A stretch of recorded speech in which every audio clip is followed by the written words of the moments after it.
है दोस्तों, यहाँ पर आप सुन रहे हैं डॉक्टर विन कुमार को। आज एग्रोनॉमी का सेकंड सीरीज है। इसमें मोस्ट फ्रिक्वेंटली जो आज क्वेश्चन है एग्रोनॉमी के वो डिस्कस करेंगे।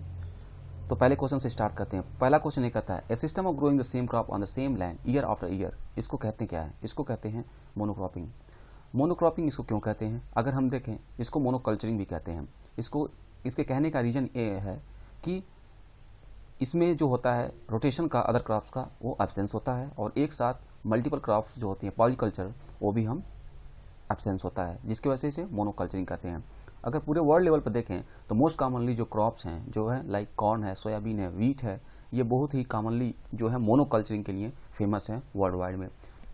और ये एक बहुत ही इकोनॉमिकली वेरी इफिशिएंट सिस्टम होता है। इसके पीछे रीजन ये है कि इसमें एक मोनोक्रॉपिंग में एक फार्मर बहुत ही हाईली स्पेशलाइज हो सकता है, जैसे कि वो इंस्ट्रूमेंटाइजेशन बहुत ही इजीली कर सकता है, जबकि मल्टीपल क्रॉपिंग होगा उसमें करना टफ होता है। उसकी एक्सपर्टीज़ जो होती है मोनोक्रॉपिंग में फार्मर्स की ज़्यादा बढ़ सकती है एज़ कम्पेयर अगर हम करें वो मल्टीपल क्रॉपिंग में और अदर क्रॉपिंग में। इस वजह से ये वेरी इफ़िशिएंट सिस्टम होता है। लेकिन इसके भी कुछ कंट्रोवर्सी हैं, जैसे ये बार बार मोनोक्रॉपिंग करने की वजह से जो सॉइल की जो होती है इकोलॉजी है वो डिस्टर्ब हो जाती है। क्यों? बिकॉज हम बार बार एक ही क्रॉप लेते हैं जिसकी रूट डेप्थ एक ही लेयर से न्यूट्रिएंट का बार बार यूज़ करता है, जिसकी वजह से माइनिंग होने लगती है न्यूट्रिएंट की, और सॉइल की फर्टिलिटी होती है वो डाउन होने लगती है। अब सेकंड क्वेश्चन की तरफ हम बढ़ें। सेकंड क्वेश्चन कहता है, cultivation of the crop having the different natural habit and zero competition, इसको क्या कहेंगे? इसको कहेंगे पैरेलल क्रॉपिंग। हम आपके सामने बहुत ही अच्छा एग्जांपल रख रहे हैं पैरेलल क्रॉपिंग के, जैसे यहाँ पर मेज प्लस ग्रीन ग्राम। इन दोनों की ग्रोथ हैबिट को अगर हम देखें तो दोनों में बहुत डिफरेंस है। मेज क्या है? एक लॉन्ग स्ट्रेचर का क्रॉप है, और जो ग्रीन ग्राम और ब्लैक ग्राम है वो short stature and spreading nature का है। तो इनका जो दोनों का ग्रोथ हैबिट है वो डिफरेंट है।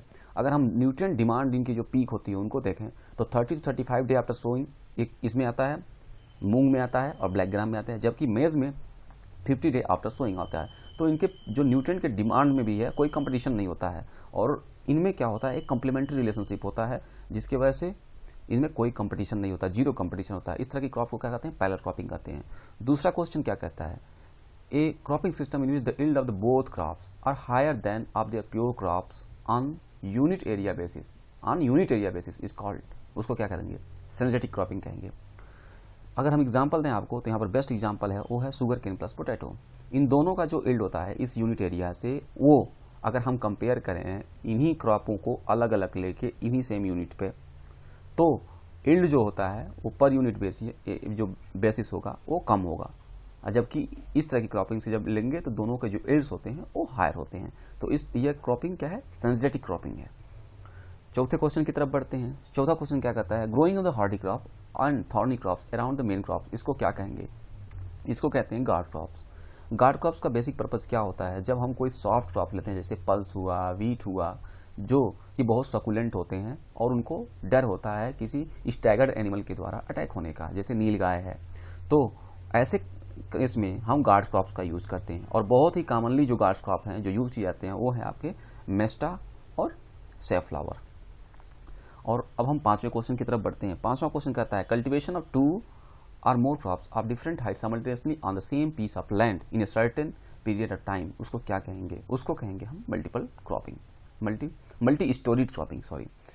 मल्टी स्टोरीड क्रॉपिंग का अगर हम ऑब्जेक्टिव देखें तो इसका मेन ऑब्जेक्टिव क्या है? इसका ऑब्जेक्टिव है वर्टिकल जो स्पेस होते हैं उसको मोस्ट इफेक्टिवली यूटिलाइज करना। वो कैसे यूटिलाइज करता है? क्योंकि ये किस प्रिंसिपल को फॉलो करता है? प्रिंसिपल ऑफ एनिगेशन इन स्पेस को फॉलो करता है, जिसके वजह से इनमें कॉम्प्लीमेंट्री रिलेशनशिप होता है, ना कि कोई कॉम्पिटिटिव रिलेशनशिप होता है। जैसे मैं आपके सामने एक एग्जांपल रख रहा हूँ, यहाँ पर आप देखेंगे coconut, black pepper, cocoa and pineapple, ये बेस्ट एग्जांपल है मल्टी स्टोरीड क्रॉपिंग की।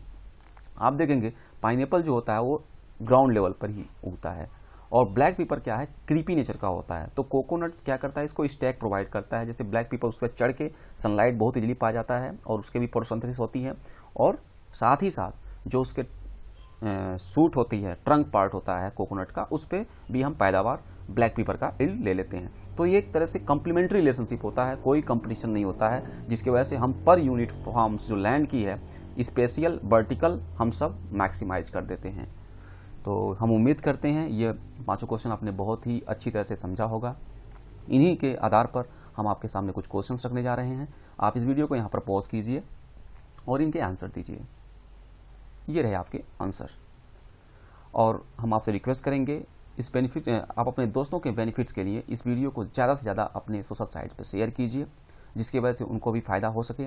आप इसी तरह की ज़्यादा से ज़्यादा जानकारी के लिए आप हमारे Facebook page doctor Vipin Kumar को आप लाइक कर सकते हैं।